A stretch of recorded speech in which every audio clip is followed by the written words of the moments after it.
Üçüncüsü sahabalar, imam azamlar, evliyalar, pirler arası qowa adamları gurrununu ağlamalı. Yani köplerçe men namaz okuyup bilmeyenleyenme salavat okuyan neldir? Peygamber ağlayan neldir? Bağışlan aytyan köplerçe öýde in haram gediyendir. Köplerçe ya hemişe bidehret gediyendir. Hiç Ebu Hanife yanık adamlar ağlamallardan, ulukon pirlerden gurrun etmellerden. Oham bir okuyup vereyim teberrük. سأل محدث عن شيخ الإسلام أبا جعفر بأي نية أكتب الحديث فقال ألستم ترون أن عند ذكر صالح تنزل الرحمة قال نعم قال فرسول الله صلى الله عليه وسلم رأس الصالحين كذا في المقاصد الحسنة للشمس الدين السخاوي برتشونير عالم آدم أبو حنيفة zamanının izyanına bir zorlu ulamaların birinden soraptır. Men Peygamberimizin hadisini yazyan näme niyet bilen yazayın deyipdir. Näme niyet bilen yazayın deyipdir. Ol alim cevap beripdir. Uy deyipdir. Gowa adamlar agzasan Hudaýyň rahmeti iňe. Hawa Hudaýyň rahmeti iňe şeytan gaçýada. Gowa adamlar agzasan rahmet iňe dämi? Resulullah da gowa adamlaryň başyda deyipdir. Biz hadis yazanda ya hadis eşitende şu meclis ýaly Hudaýdan rahmeti insinni de ýazyp edipdir. Hudaýdan rahmeti insinni de ýazyp edipdir. Meger Resulullah salyklaryň başy dämi deyipdir. Inti gowa adamy agdatan rahmeti inýe şu meclise. Rahmet inse şeytan daşalýa. Rahmet inse adamyň ýüregi ýe. Rahmet inse adamyň ruhy asmanlara gaşyn uçuberýär. Rahmet inse adamyň derdi dökülýär ýüreginden. Yoksa adamlar näme şu zamanla adamın howselesi yok öz doğunun yanına oturup bilenak hemsayesine oturup bilenak şu mereke näjire oturmaly şuma haysa akıl kabul ediye haysa akıl kabul ediye döwrüňiz dekör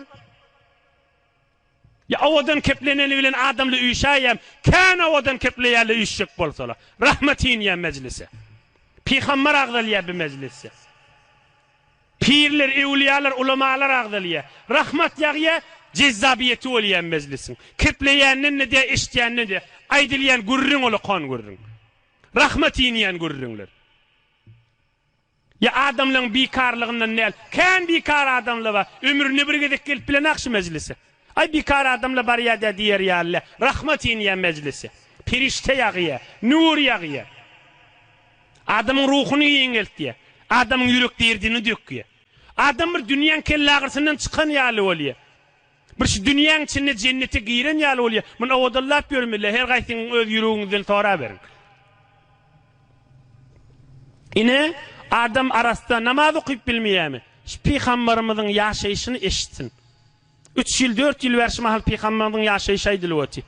Eşitip görsün hutba namaza gider. Innamyndan şeytanla çykyp gider. Türkmen arxawjyn niweti arxawjyn eýelärligi şeytan eýelärligi hutba çykyp gider bedeninden. Ine näçe ýol boli biri Resulullah'ın ýaşaýyşyny eşitsin. Biri amma göz Kur'an-ı Kerim amma yetesaalundan ta qul a'udhu bi rabbin nas waryança bir terjümeli Kur'andan okuyup görsün. Yine biri Allah'ını zikretsin, ansatacak. 3 qaytar a'udhu billahi mineşşeytanirracim. Bir qaytar aýtsa da bolýar ha. Ýöne mal adamlaryň zihilleri harap. 3 qaytar da aýtsyn bireme habasy jemlige barsın. Bir qaytar bismillah aýtsa da şeytan durup bilmez. Ýöne zihiller harap, çalatymda aýtjak o bolmaz. Bismillahirrahmanirrahim. Bismillahirrahmanirrahim. Bismillahirrahmanirrahim.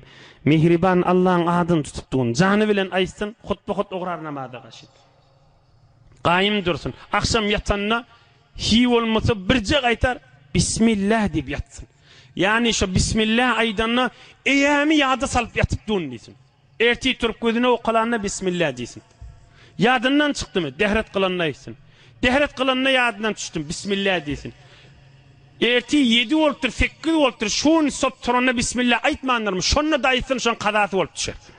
Özüni şeýtirip temrin bersin, terbiýet bersin.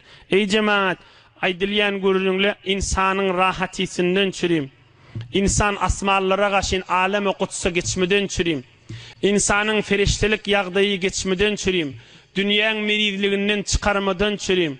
İşte kabrından çürüm, işte kıyamatından çürüm, şodur şu nurdur aydylan görüňler.